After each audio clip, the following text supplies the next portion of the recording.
Hey everybody, welcome to Comic Book Club. I'm Justin. I am Pete. Alex still gone, still wayward. Yeah. We think his mutant powers finally activated, and he, much like Cypher, is translating different languages. Yeah, he's got to translate his way out of his dream world and get back into reality. And since Alex isn't here, we're drinking more, but oddly fighting less. Yeah, which is really awkward. A lot of people say that beer goggles make you fall in love easier. I don't. Maybe our beer goggles make us friends. That's weird. Yeah, maybe when I'm drinking, I look at you and I don't see the Justin that I know and hate. I see somebody else. What do you see? My inner child. Oh, that's weird. My inner child is very close to the surface. It's almost. I like how you point to your shoulder like you have a little mini version of you. Hey, wouldn't that be awesome? Hey, why don't we do a speed round? Yeah, we're gonna do a speed round at my house. Pete, why don't you kick it off? Okay, this is awkward and hard for me. SpiderMan.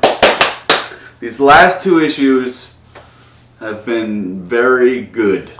And it's hard to accept, but let me just say that I'm glad it happened in my house. That it's mainly because they've been just like, hey, all this stuff that happened, let's just focus on this new great storyline that is very That's the whole original. point of it.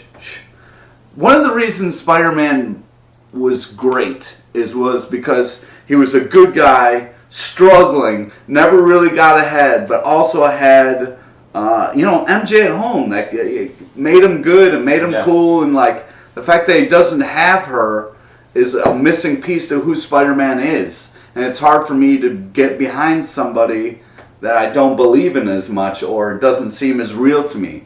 But I think now enough time has gone by and the writing is so good that maybe I can kind of block stuff out just for a little bit. You're over the breakup, basically. Yeah, I'm not over the breakup. It's still fresh, and I feel like if they mess with me a little bit, I might snap. And this is less of a speed round, more of an emotion round. So, yeah, okay, all right, speed round. So, Amazing Spider-Man doing a really good job of, taking Spider-Man, putting him in somewhere else, and just... The art by Marcos Martin is fantastic. Yeah. It's a great issue, great art. Sad to see it go. I wish these guys were on here permanently. I wish they were chained to a Marvel desk. New Avengers number 47, kind of dealing with a little bit of aftermath from Secret Invasion number 8.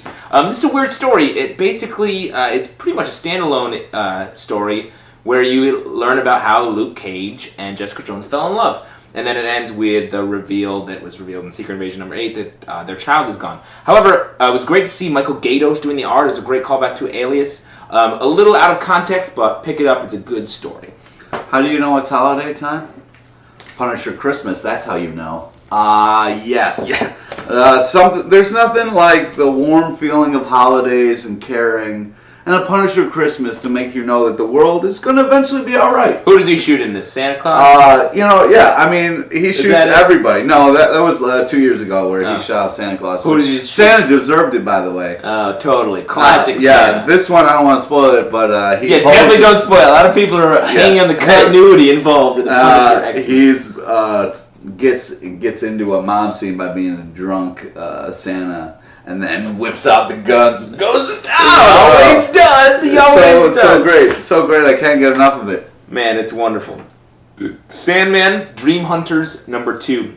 Someday, I want P. Craig Russell to illustrate my life because this is gorgeous. Well, even if you read the book, this is beautiful just to see it drawn by such a talent. Definitely pick it up. Plus, when are you going to ever read Sandman? New Sandman. Am I right? Astonishing Wolfman. This was kind of like, it started out like, hey, I'm the Wolfman. This Wolfman is astounding, not astonishing. Oh, I'm sorry. Did I say astonishing? Yeah. Maybe you're astonished by him. Slip of the beer. But the astounding Wolfman started off with hey, I'm Wolfman. Everything's great in my life. And then everything got taken away from him. And this is kind of a rebuilding. And the last two issues have been really a lot better. And have really...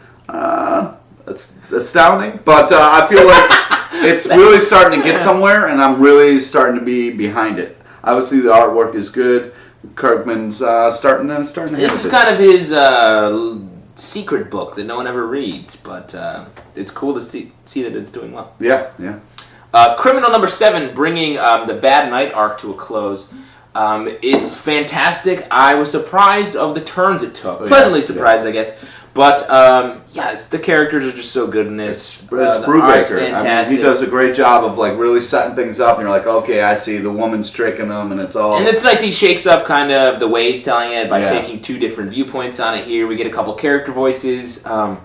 Plus, it's cool because it's about a cartoonist, which is something... Which I was a little weirded out there. I was like, oh... You're doing a comic noir featuring a comic strip writer. I was like, that's a little bit... Yeah, but did an amazing job. Yeah, and didn't get too... Yeah, it's great, and it comes to fruition in such a nice way in this. Though I felt bad for the main character. Yeah, oh yeah, definitely. Broke my heart a little bit. Ed Brubaker, you broke my heart for the last time.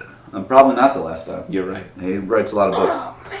Hackslash number 18, back on track, avoided the whole legal problems, back on Diamond List, back in stores. Very quickly, as a matter of fact. Yeah, I'm glad that this comic didn't go anywhere because it's awesome.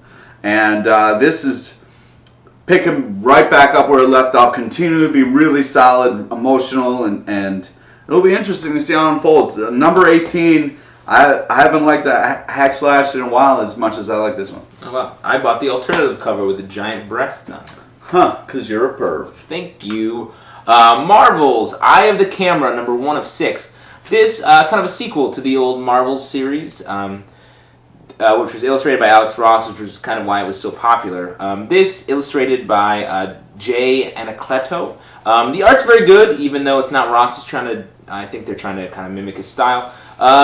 I'm on board with the series. We're picking up with a character years later dealing with the Silver Age, the dawn of the Silver Age.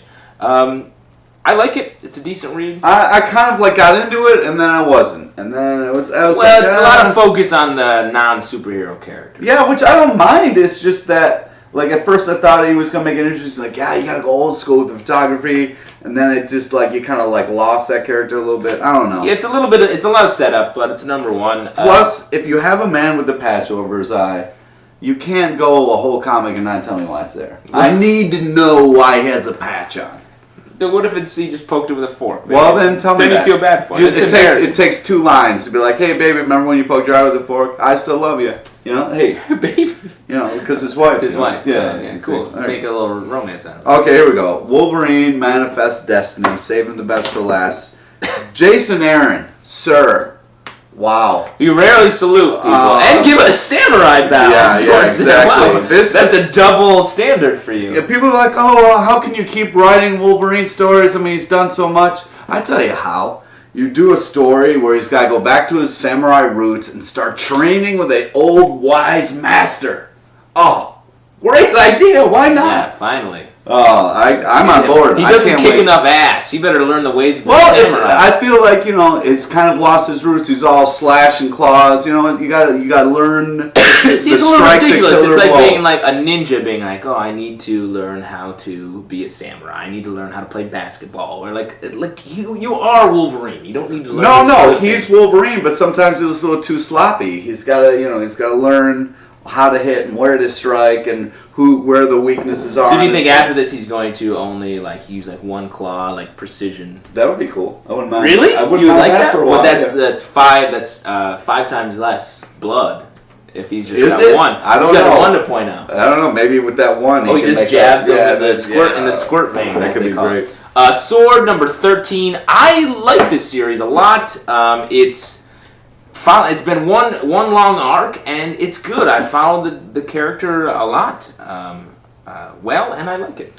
Yeah, it's really a touching story of who has the sword, who lost the sword. No, it's not about that anymore. Have the now sword. You would like this if you read it. It's her hunting and killing immortals who have killed her family, and it's super bloody. And this guy's making meth with his magic powers. It's dope. It's a good read. I mean, that's the go-to. Bullshit. If you have magic powers, everybody makes meth. I'm making meth underneath this house where I live. Please come to Justin's place. If you're watching this, please come. That's been Comic Book Club. Please leave some comments below. Email us at thecomicbookclub@yahoo.com. Please subscribe. Tell your friends to subscribe. If your mother has a YouTube account, get her on here. And if you're ever in New York City, come on down to our shows. Do it. Hurry up. At the Pit. At the Pit Tuesdays, 8 o'clock. We'd love to see you. Later.